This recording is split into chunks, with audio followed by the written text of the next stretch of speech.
Kalau nggak jadi berarti ya, saya kan kemarin seandainya kita kuliah tatap muka, saya berharap kan semuanya duduknya di depan ya. Akhirnya sekarang kita semuanya di depan laptop masing-masing. Oke, nggak apa-apa ya. eh Meskipun kita online, mudah-mudahan kita bisa melakukan kuliah ini dengan baik. Oke, amuba jaringan otak primer. Kalau lihat judulnya, maka dia ini termasuk parasit yang mana? Kemarin kan adik-adik ingat ya, kita ada 3 jenis pengklasifikasian parasit. Ada apa saja? Coba Michelle, apa aja pengklasifikasian ilmu yang ada di parasitologi? Michelle Safna. Baik, kemarin itu, mohon maaf dokter, saya catatan terlebih dahulu. Kemarin itu parasitologi ada protozoa, lalu ada helminthes, ada arthropoda, ada Mm-mm. 3. Nah, kira-kira nih amuba jaringan otak primer, kalau lihat judulnya, dia termasuk yang mana? Protozoa Termasuk, kah, pro- helmin kah, atau arthropoda? izin menjawab dokter, termasuk protozoa. Oke ya, termasuk pada protozoa. Oke, kemarin sudah saya sampaikan bahwa protozoa ini adalah hewan bersel satu ya. Jadi salah satunya adalah amuba jaringan otak primer ini.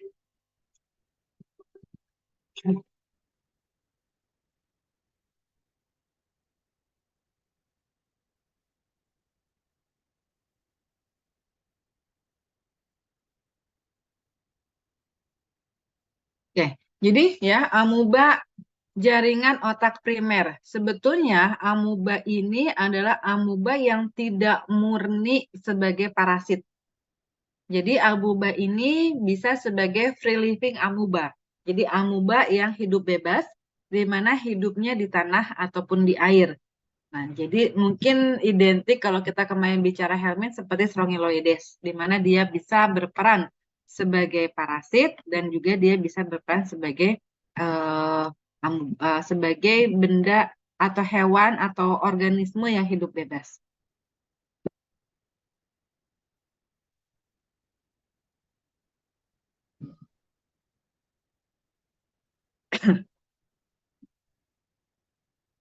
Nah, namun beberapa bisa menjadi parasit yang fakultatif. Fakultatif itu artinya opsional.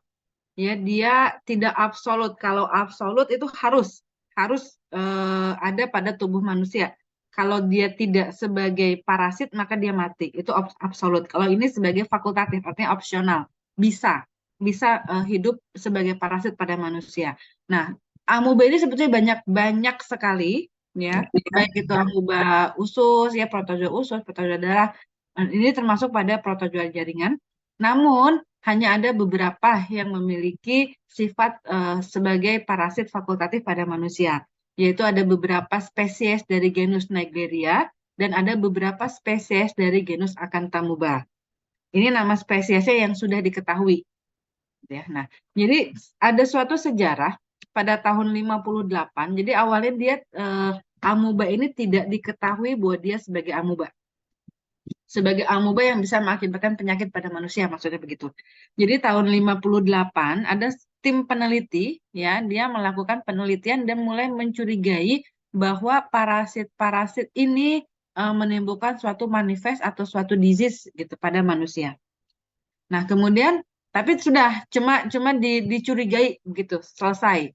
Nah, kemudian di tempat yang lain ya, di tahun 65, berapa tahun kemudian gitu ya, ada peneliti yang meneliti kenapa ada suatu kasus, suatu penyakit yang meninggalnya cepat. Ada 4 kasus. Kok meninggalnya cepat banget nih di Australia? Ya, belum tahu apa. Kemudian pada tahun 66 pun ternyata ada yang memiliki hal yang sama. Ini ada satu kasus yang gejala-gejalanya mirip.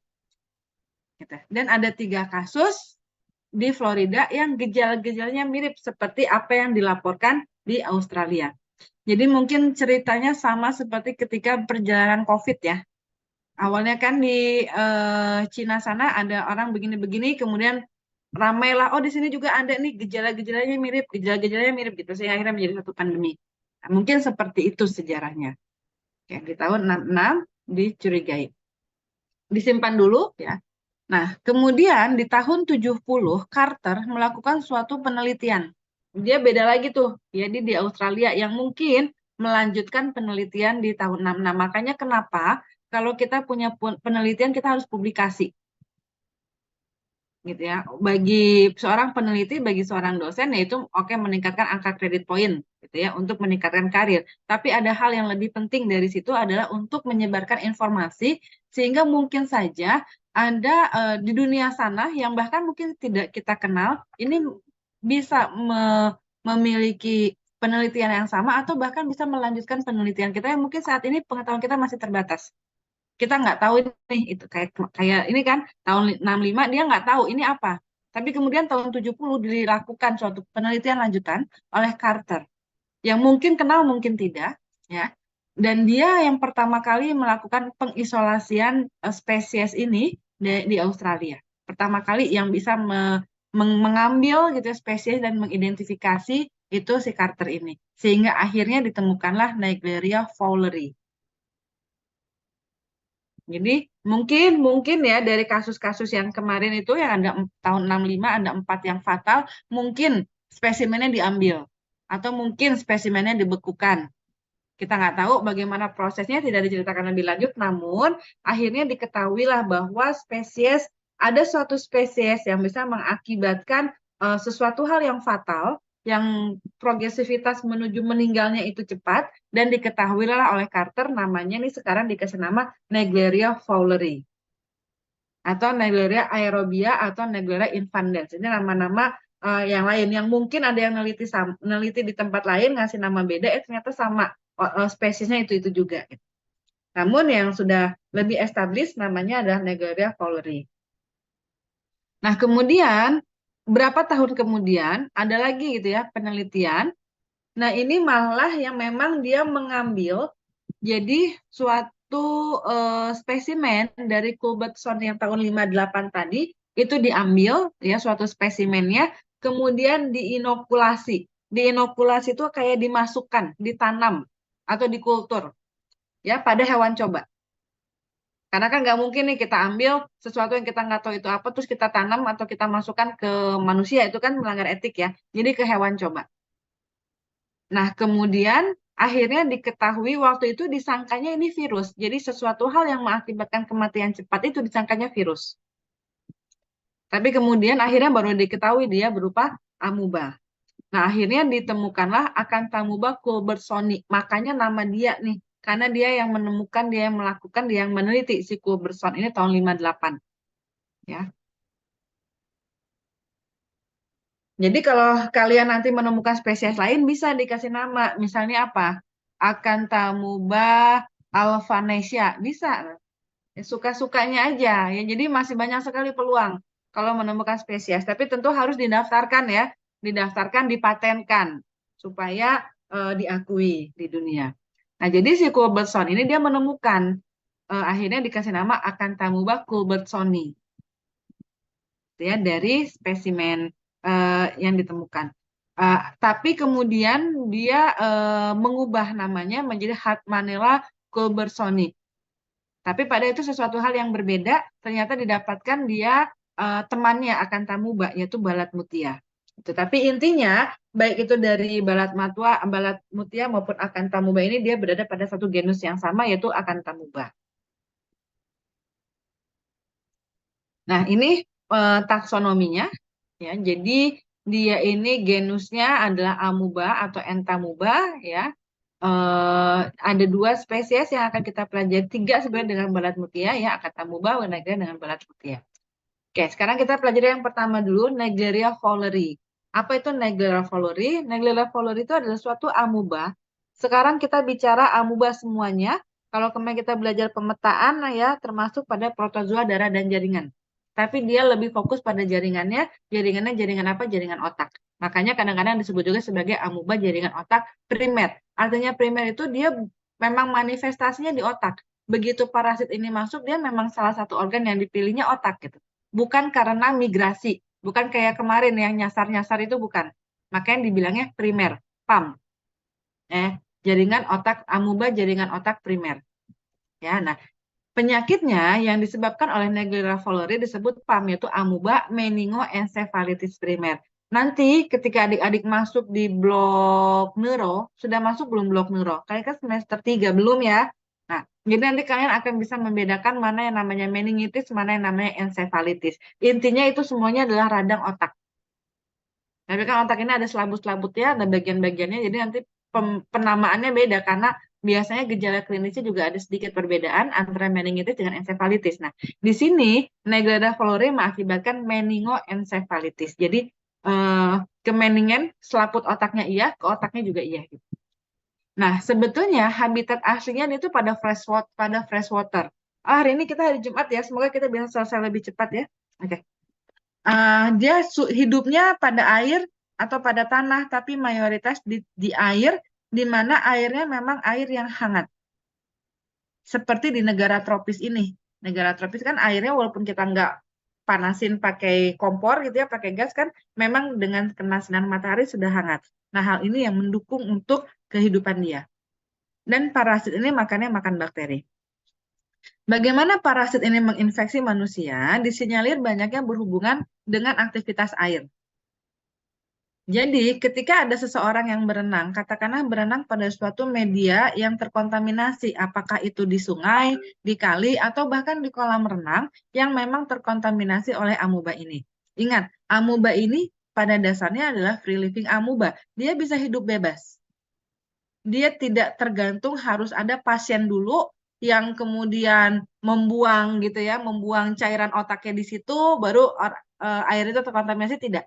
Dia adalah free living amuba. Nah, sehingga saya nggak tahu, makanya kelihatannya sih kalau perairan di Indonesia sih kelihatannya beresiko untuk adanya amuba ini, kelihatannya gitu ya. Namun sampai dengan kemarin belum pernah ada kasus atau belum pernah ada laporan kasus yang menyatakan ada pasien di Indonesia yang meninggal atau terkena penyakit-penyakit amuba ini. Kita tidak tahu ya, tidak ada kasus apakah memang tidak ada atau sebetulnya ada tapi tidak kita ketahui. Karena untuk penegakan diagnosanya juga termasuk yang sulit dan progresivitas perjalanan penyakitnya termasuk cepat. Jadi pasien mulai dicurigai mengalami gejala ke meninggalnya cepat. Jadi bisa saja sebetulnya ada, tapi kita nggak tahu karena kita tidak melakukan pemeriksaan yang komprehensif atau bahkan kan biasanya dia ini bisa kita tegakkan diagnosa dari biopsi, dari pengambilan jaringan. Jaringan yang diambil mau nggak mau otak karena dia tinggalnya di otak. Dan di kita jarang sekali kalau ada pasien yang meninggal terus kita lakukan otopsi untuk kita ambil jaringan otaknya dan kita periksa. Gitu. Jadi antara tidak ada kasusnya, kita nggak tahu benar-benar tidak ada atau sebetulnya ada tapi tidak ketahuan, seperti fenomena gunung es. Namun masalahnya di tahun kemarin ya rasanya, ya berapa bulan lalu, ada suatu laporan kasus ya di Jakarta, di mana pasien tinggal di daerah Tangerang, datang berobat ke rumah sakit PON, penyakit otak manusia, penyakit otak nasional, dan akhirnya diketahui bahwa pasien ini terkena penyakit amuba pada jaringan otaknya. Tapi memang waktu itu keluhannya progresivitas perjalanan penyakitnya ini agak lambat ya, tidak se ekstrim yang secara teoritis memang, sehingga mungkin pada awalnya sempat terabaikan. Jadi pasien waktu itu datang dengan keluhan mudah lupa. Gitu. Jadi disorientasi. Dia tiba-tiba lupa nama temannya, dia tiba-tiba lupa nama hari. Nah, jadi hati-hati kalau kalian yang udah belajar gampang lupa. Mudah-mudahan enggak.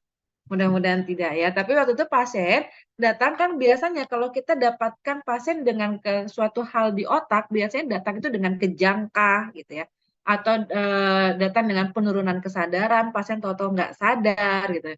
Ini tidak. Jadi pasien datang dengan keluhan gampang lupa.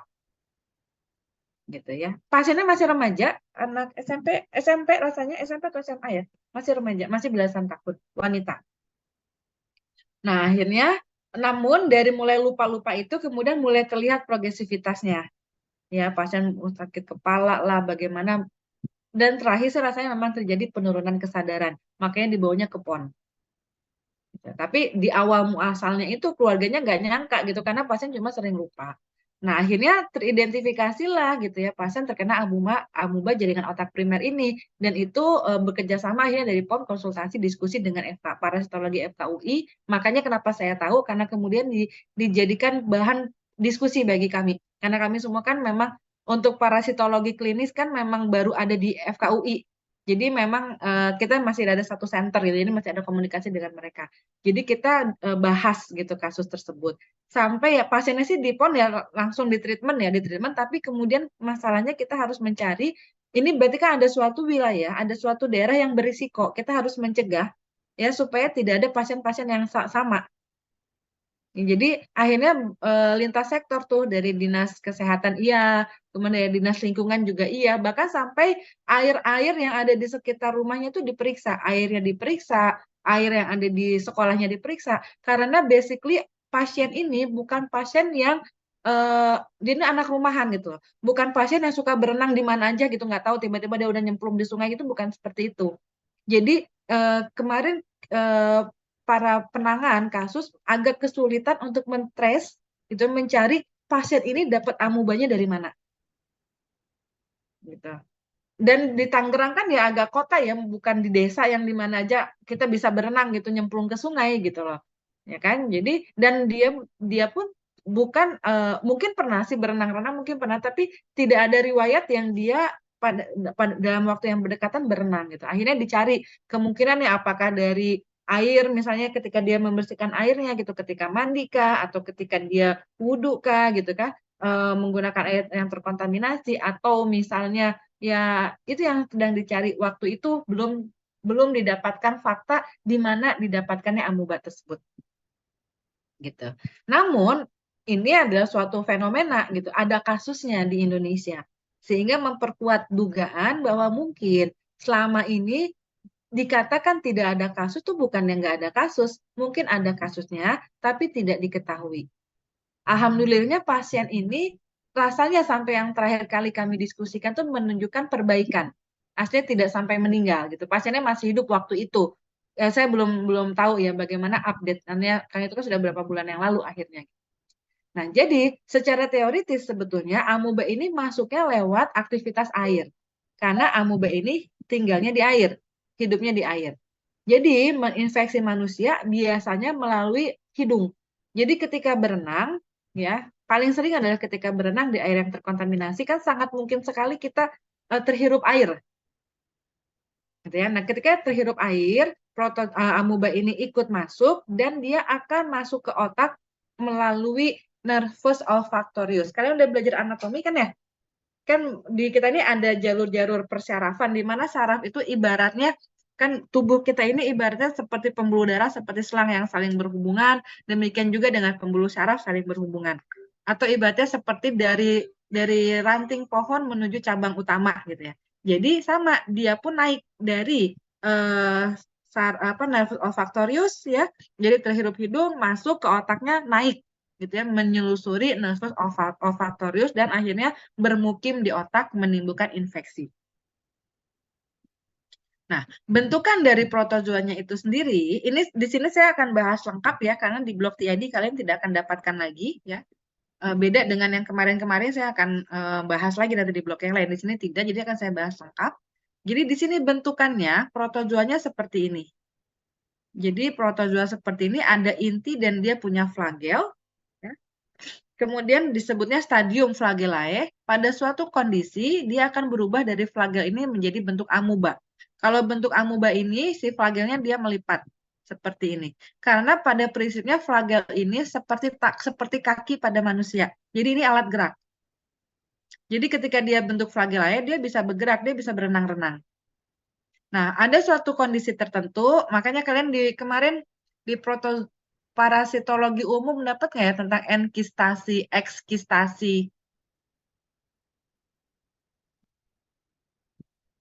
Kayak kalau nggak dapat baca ya, karena memang masalahnya kan dulu ini kita berikan di 3 blok, sekarang dipadatkan di 1 blok, yang biasanya kita punya hampir 20 kuliah, sekarang hanya di 11 kuliah gitu loh. Jadi mungkin ada beberapa hal yang harus adik-adik baca sendiri. Ada namanya enkistasi, ada ekskistasi, itu adalah suatu kondisi di mana adanya perubahan-perubahan bentuk dari amuba ini. ketika amuba ini merasa hidupnya terancam, dia akan berubah menjadi kista. Kista bentuknya seperti ini. Dia lebih kuat terhadap perubahan lingkungan. Dia lebih tahan. Tapi dia stadium dorman, dia tidak makan. Nah, perubahan dari amuba menjadi kista disebut sebagai enkistasi. Artinya dalam kondisi yang mengancam hidup daripada mati ini dia akan berubah menjadi kista. Nah, nanti kalau suatu kondisi sudah kondusif lagi, maka kista ini akan berubah lagi menjadi amuba. Itu namanya ekskistasi. Eksistasi. Ya. Karena kan dia ini hidupnya di alam yang mungkin ada perubahan lingkungan. Atau misalnya kayak gini deh, kita kalau dingin, ya cuaca dingin, supaya kita bisa tetap beraktivitas, mungkin kita keluar rumah pakai jaket. Nah, sama kayak gini juga. Jadi amuba ini ketika ada kondisi dingin, katakanlah yang bisa mengancam hidup, maka dia nggak bisa pakai jaket kan, maka dia akan merubah dirinya menjadi kista. Ya, kembali ke sini. Jadi bentukannya ada 3. Ada bentuk flagella. Ini adalah bentuk yang aktif mencari makan. Jadi tidak ada perubahan langsung dari flagella ke kista, yang ada amuba ke kista. Nah, pada suatu kondisi maka flagellae akan berubah menjadi amuba yang disebut sebagai amuba flagellae transformasi. Berubah bentukannya seperti ini. Kemudian nanti pada suatu kondisi lagi yang lebih mengancam lagi, maka amuba ini akan menjadi kista enkistasi. Ini bolak-balik ya, tergantung bagaimana kondisi lingkungan. Nah, ketika yang masuk ke dalam tubuh manusia biasanya dalam stadium amubanya. Karena stadium flagella ini dia sedang stadium berenang-renang, gitu ya. Entah dia berenang-renang mencari lingkungan yang lebih baik atau berenang-renang mencari makan dan sebagainya. Pokoknya dia sedang aktif-aktifnya. Sementara yang menjadi stadium infektifnya, ya, stadium yang menjadi penular penyakit adalah stadium yang amuba.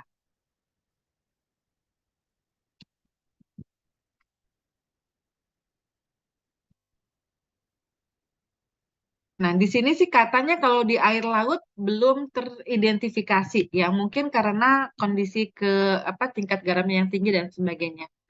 Nah, jadi ini stadiumnya ya tadi sudah saya sampaikan. Ini morfologinya. Untuk bentuk yang amuboid, yang amuba tadi ya disebut juga amuboid atau disebut juga sebagai amuboid trophozoid, sama ya intinya bentuk infektifnya itu. Memang biasanya kalau kita bicara protozoa bentuk infektifnya ada trophozoid. Ya. Bentukannya seperti ini. Ya, ini gambaran dari mikroskop elektron.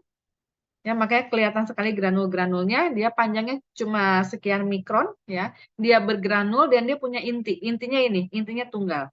Dari berbentuk limaks atau monopodi dan kemudian bisa tiba-tiba memiliki pseudopodi. Ya, seperti kaki semu. Dia bergeraknya dengan kaki semu. Replikasinya dengan binary fission, ya, atau pembelahan ganda dari 1 jadi 2, 2 jadi 4, 4 jadi 8, dan sebagainya. Dan dia habitatnya adalah pada cairan cerebrospinal, tahu ya cairan cerebrospinal ya? Kan otak ini diliputi juga oleh cairan gitu yang mengalir gitu ya, dan juga pada jaringan otaknya. Oke, kemudian yang ini adalah bentuk flagelnya. Bentuk flagellata adalah suatu kondisi apabila ada suatu perubahan lingkungan, misalnya makanannya berkurang, tapi bukan berarti tidak ada. Berkurang, karena kalau dia tidak ada, nanti dia berubah menjadi bentuk kista. Makanannya berkurang, maka dia trophozoid, dia akan berubah menjadi bentuk flagellata. Bentuknya seperti ini, seperti buah pir, dan dia punya bentukan kaki. Jadi dia akan nyari tempat mana yang lebih kondusif untuk dia hidup. Ya. Nah, tapi dia pun bentuk yang sementara, dia bukan bentuk yang tidak makan, dia sedang bertahan diri dulu karena dia sedang mencari di mana makanan berada. Ya. Kalau misalnya kondisi sudah menguntungkan, maka dia akan berubah lagi menjadi bentuk trophozoid.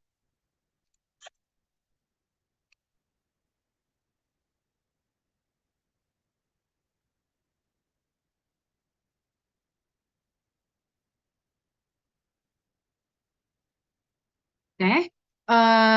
Ini pun ya bentuk flagel pun sama ya bisa kita temukan ya pada suatu kondisi di cairan cerebrospinal. Kemudian bentuk yang terakhir adalah apabila kondisi tidak kondusif seperti nggak ada makanan atau suhu ekstrim ya, maka dia akan berubah menjadi bentuk kista. Kista bentuknya bulat seperti ini. Hati-hati, hampir semua protozoa punya bentuk kistanya bulat. Jadi kalian harus pandai-pandai untuk membedakan ini kistanya protozoa yang mana. Caranya gimana? Caranya adalah lihat dindingnya. Biasanya lapisan dinding bisa membedakan. Lihat intinya, ada 1 kah, ada 2 kah, atau ada banyak. Bagaimana bentuk-bentuk granulnya, ada atau tidak, dan bagaimana kromatin-kromatin yang ada pada membran intinya. Jadi memang untuk mengidentifikasi protozoa termasuk hal yang sedikit lebih sulit dibandingkan mengidentifikasi helmin. Makanya kenapa kalau ujian adik-adik ini dikasih gambaran kista protozoa kadang-kadang ketukar dengan telur cacing. Padahal berbeda. Oke. Di sini bentuk kista ini bentuknya bulat, diameter sekian, ada granula ya, dan intinya tunggal. Ini intinya.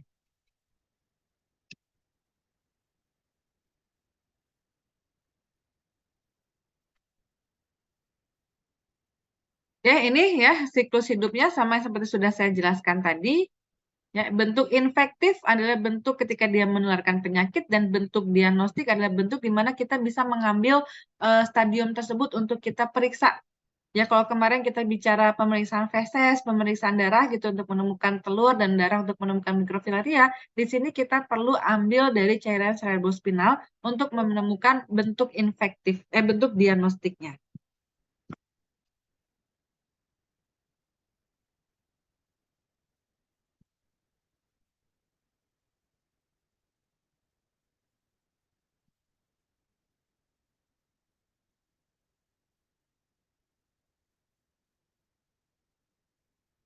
Ya, jadi amuba ini dia termasuk pecinta ya, pecinta suhu yang tinggi. Dan dia bisa tumbuh optimum di suhu 46 derajat Celcius. Dan untuk trofozoid dengan kista dia bisa bertahan selama beberapa menit sampai 1 jam pada suhu 50 sampai 65 derajat Celcius.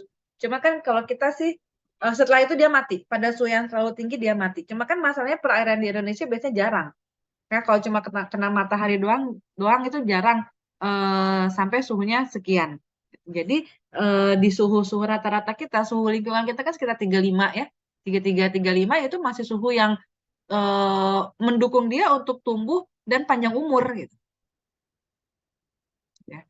Nah, tapi kalau ada suatu pengeringan ya maka bisa mati. Jadi misalnya dikeringkan gitu ya atau proses pendinginan. Hanya untuk kista dia bisa tahan sampai beberapa bulan terhadap pendinginan.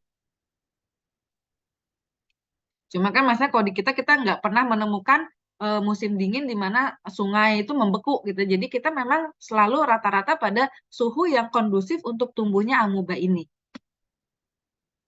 Nah, seperti ini ya. Oke, ini saya skip, nanti dibaca saja. Nah, namun untuk trofozoid dan kista, dia sensitif terhadap klorin. Makanya kenapa kalau kita berenang, kadang-kadang di kolam renang kita mata kita pedih ya, karena menggunakan klorin.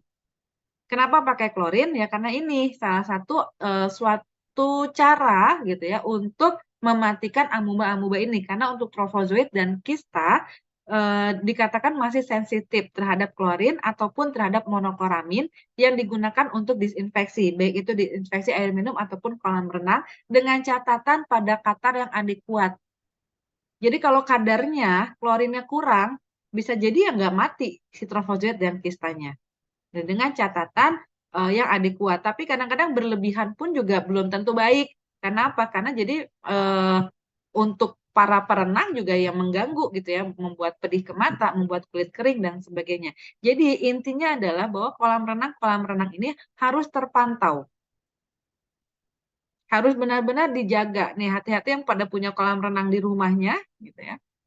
Atau yang sering ke kolam renang itu ya harus dilihat kapan sih kolam renang ini dibersihkan atau diperiksa gitu si airnya agar tidak terjamin bahwa memang tidak ada kontaminasi amuba di situ. Makanya kalau saya ngajak anak-anak berenang di kolam renang umum ya, saya suka nanya jadwal dibersihinnya kapan. Nah, saya akan ajak berenang ya setelah baru dibersihkan, bukan akan dibersihkan. Misalnya dibersihnya tiap hari Senin sama Kamis, berarti saya akan mengajak berenangnya hari Selasa dan Jumat, bukan hari Minggu dan Rabu gitu loh. Ya, yang paling dekat setelah dibersihkan. Oke. Nah, di sini ya gejalanya dari PAM ini dia mirip dengan bakterial meningitis. Dan biasanya gejala muncul 1-7 hari, rata-rata 5 hari setelah terpapar. Terpapar itu artinya setelah amubanya masuk. Beda dengan kemarin, kalau kemarin kita bicara filariasi sampai bertahun-tahun, kalau ini tidak. Hanya 1-7 hari. Dan biasanya ya yang sudah dilaporkan kematian ini bisa muncul 1-12 hari kemudian setelah terpapar. atau 5 hari setelah gejala muncul. Jadi katakanlah sekarang nih berenang, nggak sengaja masuk amubanya, maka lebih kurang 5 hari kemudian baru mulai ada gejala. Dan kematian lebih kurang 5 hari kemudian lagi. Jadi kematian dari mulai terpapar maksimal sampai lebih kurang 2 minggu. Jadi perjalanan penyakitnya sangat cepat sekali. Nah ini penelitian, karena kan termasuk yang jarang kasusnya, di Amerika sendiri dari tahun 62 sampai 2011 tuh berapa tahun itu hanya yang ternyata didapatkan memang positif ya mengalami infeksi oleh Naegleria ini 123 orang dan yang selamat hanya 2 orang. Artinya fatal mortality rate-nya itu hampir 100%. Sama seperti Plasmodium knowlesi. Ya, ketika baru diketahui knowlesi itu ketika saya magister berarti tahun 2014, 2012, 2014, ketika pertama kali knowlesi diketahui di Sarawak sana di Malaysia, malaria karena knowlesi fatality rate-nya 100%. Semua yang pasien meninggal malaria terus cepat sekali kondisinya jelek, meninggal diperiksa knowlesi. Diperiksa lagi knowlesi. Sama ini pun begitu. Mortality rate-nya hampir 100%. Ya, karena ya juga mungkin karena gejala yang tidak terlalu khas sebetulnya ya dan juga kita rata-rata klinisi mikirin dulu yang lain gitu karena dia ini termasuk kasus yang jarang dan juga agak sulit untuk penegakan diagnosanya. Adapun tanda dan gejalanya seperti ini, tapi ini tidak khas untuk tanda dan gejala meningoencephalitis karena amuba. Jadi tanda dan gejala yang muncul ini memang tanda dan gejala yang biasanya terjadi pada pasien-pasien yang mengalami meningitis ataupun encephalitis. Di mana meningitis atau encephalitis itu nama suatu penyakit, etiologinya bisa macam-macam. Karena TB juga bisa, karena toksoplasma juga bisa, karena virus juga bisa. Ya, ini karena parasit juga bisa. Ya, karena amuba. Jadi gejalanya sakit kepala bagian depan, ya, kemudian ada demam, mual, muntah, itu sebenarnya gejala yang apalagi nih kaku kuduk, kejang, itu gejala yang tidak khas untuk PAM. Itu gejala yang memang berarti ada suatu penekanan, peningkatan tekanan intrakranial. Etiologinya banyak, gitu ya. Nah, sehingga di sini mungkin ini menjadi salah satu alasan penegakan diagnosanya kan sulit nih harus dibiopsi, harus dilihat betul karena prinsip untuk penyakit parasit adalah temukan parasitnya. Gitu. Jadi makanya penegakan diagnosa yang masih sulit. Oke. Kemudian adanya perubahan mental status. Nah, ini halusinasi dan koma. Ini yang terjadi pada pasien kemarin. Adanya perubahan mental status. Salah satunya yang dialami adalah dia mudah lupa. Dan jadi nggak nyangka gitu ya, setelah kemudian ada penyakit yang jelek baru kemudian diajak berobat. Oke. Untuk penegakan diagnosanya ya sulit ya, dan bahkan banyaknya setelah meninggal baru ditegakkan diagnosanya. Kenapa? Karena tadi harus diambil biopsi cairan jaringan otaknya. Sebetulnya dari LCS juga bisa. Dan masalahnya pemeriksaannya ini termasuk harus pemeriksaan yang canggih, jadi dengan PCR atau dengan IHC gitu ya, atau dengan kultur. Bukan pemeriksaan yang lazim dan mudah dilakukan. Kayak kemarin kan kalau cacingan periksa darah gampang ngelakuinnya. Yang gampang aja ternyata tidak bisa kita melakukannya dengan rutin. Apalagi yang susah gitu. Ini menjadi salah satu penyebab kenapa penegakan diagnosanya sulit.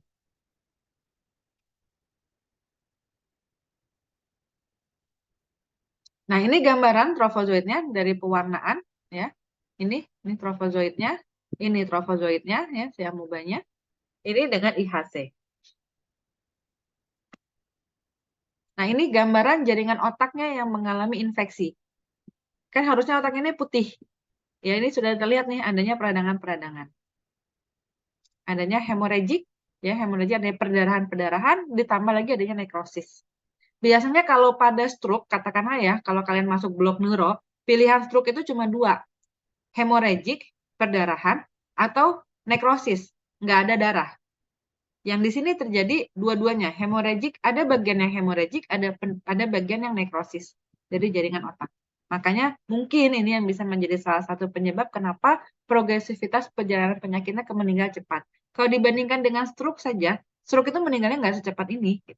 Nggak secepat karena Naegleria. Ini pengobatannya. Pengobatannya pun masih trial error ya waktu itu. Masih cobain pakai ini, cobain pakai ini, cobain pakai ini. Sehingga akhirnya nggak bisa ada satu obat yang pasti. Akhirnya dikasih kombinasi berbagai macam obat. Karena ya apalagi nih penyakit parasit kemarin sudah saya jelaskan termasuk neglected tropical disease. Jadi memang belum ada sediaan obat yang pasti. Ini nih obat ini nih untuk Naegleria, itu belum ada. Akhirnya menggunakan berbagai macam amphotericin B, ini kan sebetulnya obat untuk jamur. Rifamycin, ini sebetulnya obat untuk bakteri. Fluconazole, ini untuk jamur. Dexamethasone memang untuk anti radang. Akhirnya kombinasi obat-obatan ini adalah obat-obatan yang diberikan pada 2 orang yang kemarin selamat itu. Oh, yang selamat ini dikasih obat ini. Akhirnya ya udah yang lain pakai ini aja nih, siapa tahu selamat. Walaupun ternyata yang hidup hanya tetap 2 orang dari 123 orang kasus yang ditemukan. Nah, ini pencegahannya adalah edukasi ya, bagaimana kita harus pilih-pilih tempat ya, memastikan tidak berenang sembarangan. Tapi ya itu ya kembali kalau ke orang Indonesia sih katanya sudah sakti ya kadang-kadang gitu ya. Jadi ya itu makanan belum jatuh belum 5 menit masih dimakan ya gitulah ya. Tapi juga mungkin jadi satu kelebihan ya karena kita hidup di daerah atau di wilayah yang memang banyak amuba, banyak bakteri, banyak virus sehingga pada akhirnya imunitas kita dengan tidak disadari terbentuk dengan lebih baik. Mungkin seperti itu. Karena kan kalau kita belajar ada prinsip hygiene hypothesis di mana katanya pada orang-orang yang tinggal di daerah yang serba bersih gitu ya, ternyata imunitasnya lebih lemah dibandingkan orang-orang yang hidup di tanda kutip daerah yang kotor gitu ya. Nanti kalian baca lagi itu ada cerita sendiri tentang imunitas ya, ada namanya hygiene hipotesis terkait dengan imunitas. Kayak kembali ke sini juga hal yang harus diedukasi adalah kebiasaan mengirigasi hidung. Mungkin kalau di kita tidak biasa, tapi kalau di luar negeri mungkin biasa untuk membersihkan hidung. Nah, jadi disarankan tidak menggunakan air keran, gitu, tapi menggunakan air yang memang bersih.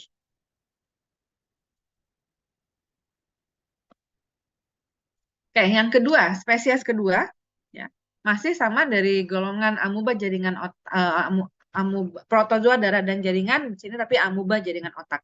Yang kedua ada Acanthamoeba culbersoni yang bisa mengakibatkan granulomatosa amoebic encephalitis. Jadi di sini dia tidak mengenai meningennya. Dia tidak menginfeksi selaput otaknya tapi langsung ke jaringannya saja. Makanya namanya encephalitis.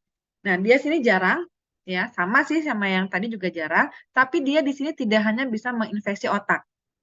Nah, kalau ini memang disinyalir di Indonesia sudah mulai ada kasus-kasusnya sih sudah agak lama, tapi terkait dengan infeksi di mata akibat penggunaan lensa kontak, di mana kontak lens yang dicuci dengan air yang terkontaminasi, atau yang bahkan mungkin tidak dicuci.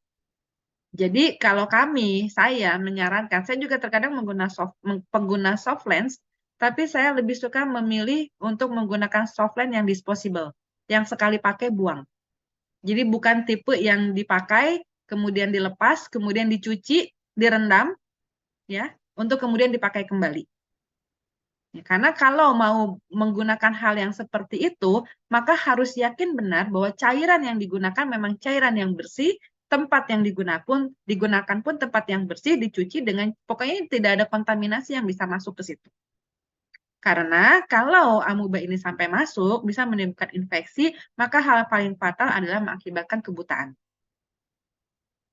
Jadi ini dia lebih advance dibandingkan Naegleria, karena dia bisa menginfeksi mata, dia bisa menginfeksi kulit, dan dia bisa menginfeksi paru-paru selain otak.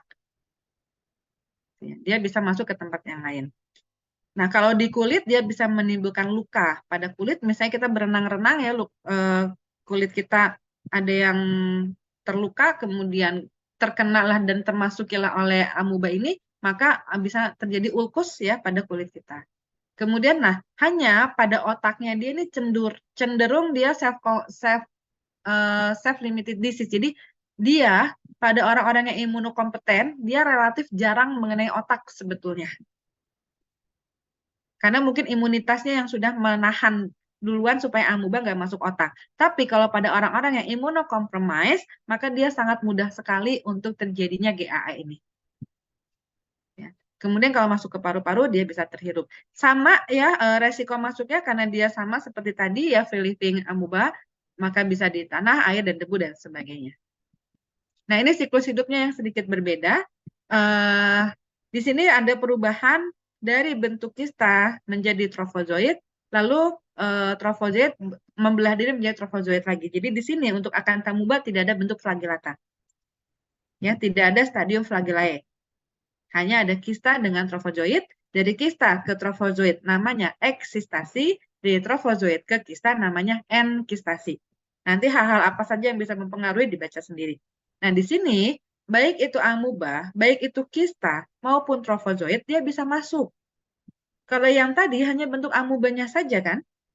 Walaupun tetap bentuk infektif tetap ya, paling infektif ada stadium trofozoid, tapi dia bentuk kistanya juga bisa masuk.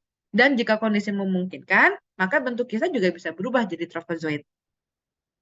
Tapi tetap yang kita sebut sebagai stadium infektifnya hanya yang trofozoid.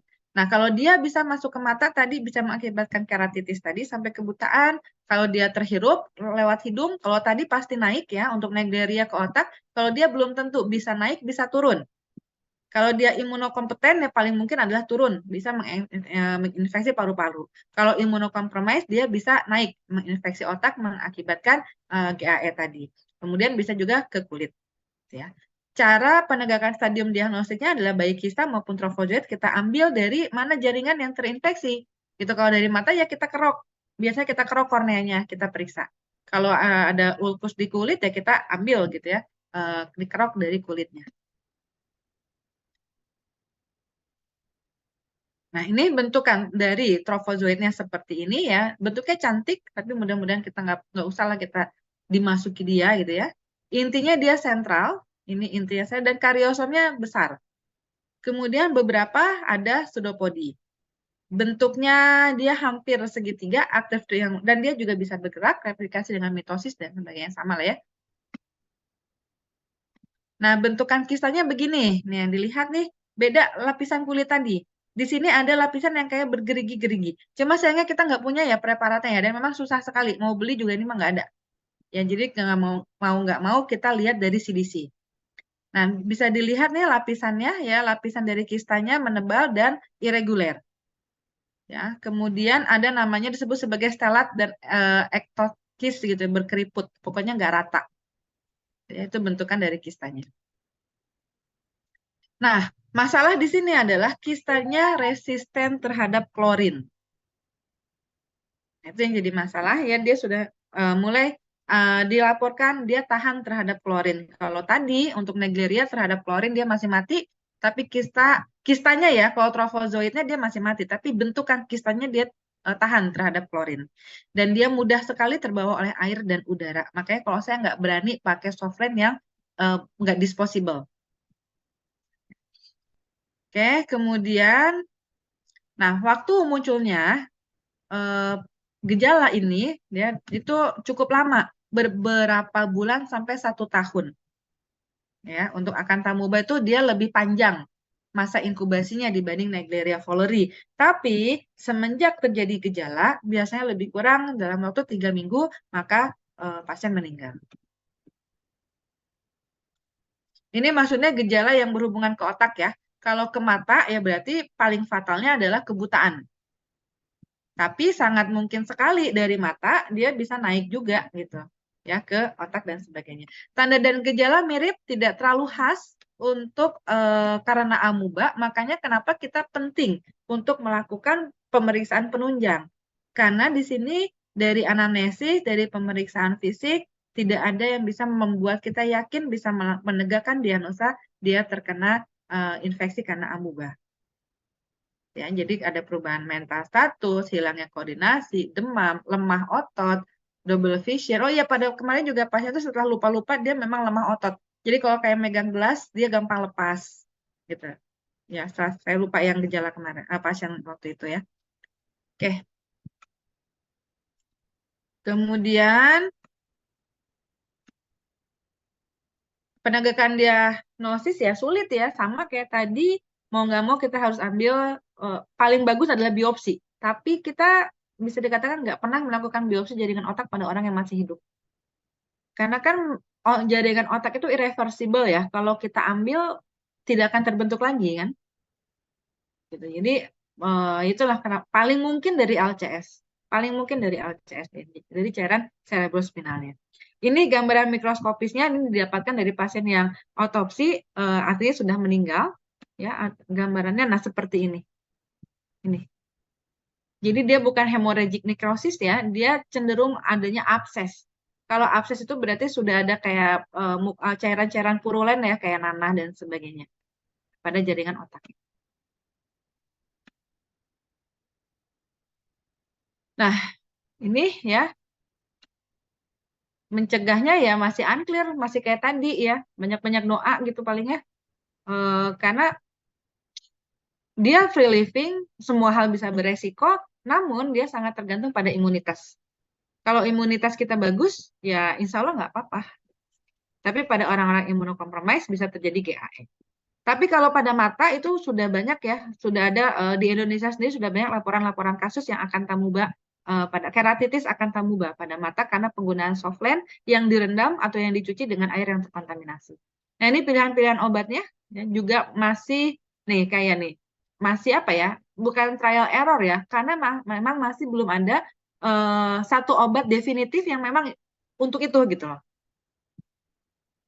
Jadi akhirnya masih kombinasi beberapa obat dalam melakukan terapi. Spesies terakhir adalah balat mutia. Oke, mudah-mudahan 5 menit lagi kita selesai.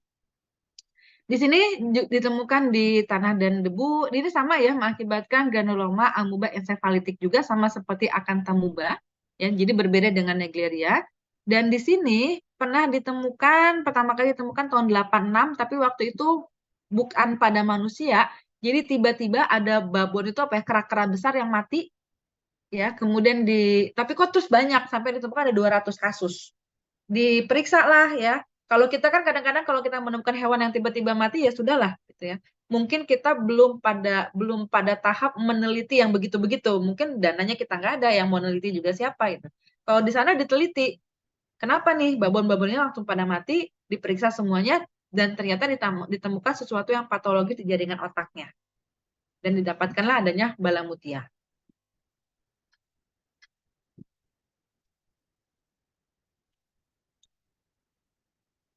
Nah, di sini ya dia waktu itu belum dilaporkan ya pada manusia. Namun pada hewan ya tadi sudah ada kasusnya dan dia di sini ketika mulai terpapar, tapi ini not reported ini tahun 10 tahun yang lalu ya. Saya nggak tahu ya, tapi karena memang itulah dia termasuk bukan prioritas. Jadi seperti yang saya bilang, kasus 0 itu maknanya 2. 0 memang benar-benar tidak ada, atau 0 karena nggak kita ketahui, nggak kita periksa, nggak kita curigai gitu. Jadi kita masih tetap harus memikirkan kemungkinan ini, ya. Nah, mulai terpapar sampai muncul gejala biasanya lama, lebih kurang dari 2 tahun. Sehingga kalau kita mau cari riwayat berenang tadi ini agak sulit. Gitu. Jadi kita mau nggak mau memang kita harus ya cek sendiri lingkungan-lingkungan yang beresiko. Nah, pada orang-orang yang transplantasi organ ini karena dia cenderung imunokompromis, makanya biasanya gejalanya muncul lebih dini. Ini gambaran balamutianya. Nah, ini hanya menggambarkan ya bagaimana kalau kita karena kan dia bisa di tanah, bisa di debu. Jadi dalam kita mengelola luka juga harus berhati-hati. Jangan sampai ada luka-luka yang bisa menjadi port de entry karena sama seperti acanthamuba. Dia bisa masuk ke kulit kan dan bisa menimbulkan ulkus pada kulit. Nah, dia mirip ya dengan acanthamuba, bentuknya juga sama, ada 2 kista dengan trophozoid. Nah, ini ya siklus hidupnya, tapi dia tidak ke mata. Dia hanya ke respiratory tract dan ke ulkus saja, dan dia jarang ya, tapi bisa mengenai jaringan otak. Nah, ini nih, ya, diseminasi. Jadi kalau diseminasi itu pada kondisi-kondisi tertentu, paling mungkin adalah pada kondisi pasien yang imunokompromis. Ini gejala-gejalanya silakan dibaca, tidak sekali lagi tidak ada yang khas. Kalau kalian nanti masuk blok neuro, ketemu gejala, ya ini memang gejala-gejala sesuatu hal yang memang ada kondisi patologis pada otaknya, tapi belum bisa menjelaskan etiologinya apa. Makanya kembali saya sampaikan, yang paling penting adalah melakukan pemeriksaan penunjangnya. Nah, makanya saya pernah cerita nggak ya, bahwa guru saya di Unpad beberapa tahun yang lalu itu curiga, kok ada pasien meningitis yang meninggalnya cepat. Waktu itu yang namanya meningitis itu pasti meningis atau encephalitis ya, pasti karena TB. Meningitis itu karena TB, banyaknya TB. Sehingga kalau pasien yang menunjukkan gejala-gejala meningitis, treatment dengan obat anti TB. Nah, tapi waktu itu dia curiga, kenapa kok ada beberapa pasien yang progresivitasnya jelek banget dan bahkan di treatment itu nggak ada perbaikan dan akhirnya pasien meninggal. Namun dia simpan ya cairan cerebrospinalnya sampai kemudian ketika ada pendanaan diteliti. Masalahnya kan penelitian ini ya perlu biaya yang tinggi. Dulu PCR tuh lagi mahal-mahalnya banget gitu. Dan akhirnya diteliti, dilakukan PCR, ternyata memang bukan TB, tapi yang ditemukan adalah tokso. Gitu. Jadi meningitisnya karena tokso. Ya Pak, kalau dari sisi ini kita bisa bilang ya wajar kalau pasien tidak menunjukkan perbaikan. Orang treatmentnya sebetulnya nggak tepat. Penyakit karena bakteri dikasih obat antibakteri harusnya. Penyakit karena parasit ya harusnya dikasih antiparasit. Ya, ini penyakit karena parasit dikasih antibakteri ya kan nggak nyambung gitu. Sama kayak kalian gini, kalian lagi lapar-laparnya, terus kalian bilang saya pengen makan, terus dikasihnya air putih atau dikasihnya jus jeruk. Padahal kondisi sedang lapar, pengen makan, kan kayak gitu. Ya mungkin bisa mengurangi gitu ya, bisa mengurangi keluhan tapi tidak tepat sasaran. Jadi sama nih kayak gini, makanya penting untuk melakukan penegakan diagnosa, pemeriksaan penunjang melalui yang bisa menegakkan diagnosa dengan pasti, supaya treatmentnya jelas, treatmentnya pasti, treatmentnya benar dan sesuai serta tepat. Ini gambarannya. Treatmentnya ya masih kombinasi ya.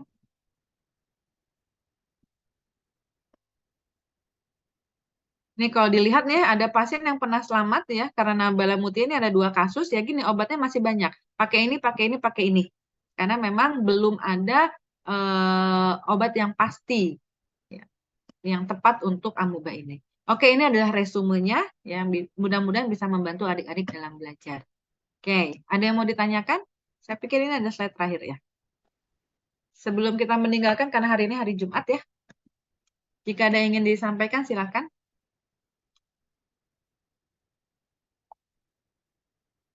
Ada yang mau ditanya?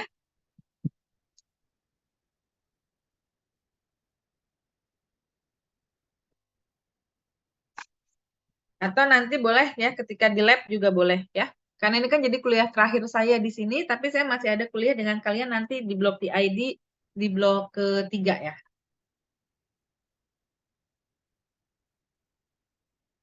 Sudah clear?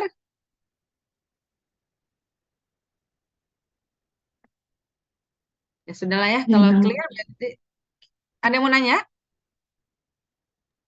Cukup, Dok. Oke, berarti kita